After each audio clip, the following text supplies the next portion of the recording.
Hi friends అందరికి మా చెడ్డి దోస్తు గానికి చేపలు కావాలంటే పక్కూరుకు పోయినా ఇక మన చేపలు పట్టే అన్నలు ఇంకా చెర్లనే ఉండ్రు.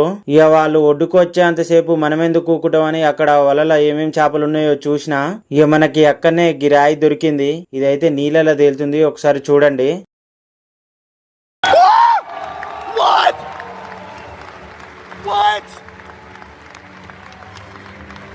ఇక ఎక్కడికి పోయినా మనం వీడియో తీసుకోకుంటే పానం ఊకోదు కదా, అందుకే ఒక చిన్న వీడియో. ఇక ఇంతలోనే మన చేపలన్నీ వచ్చిండు.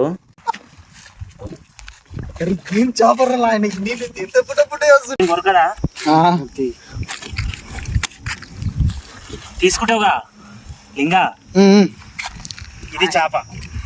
ఎంత చేప? ఎంత చేప? ఇది రవనే కదనా? కాదు, బొచ్చ. వచ్చనా? రవనా? రవనా? ఇది మా సైడ్ రవ్వ అంటారు. అవతలేదు దీన్ని పట్టుకుందాం అన్న, ఇట్లా అట్లుంటది.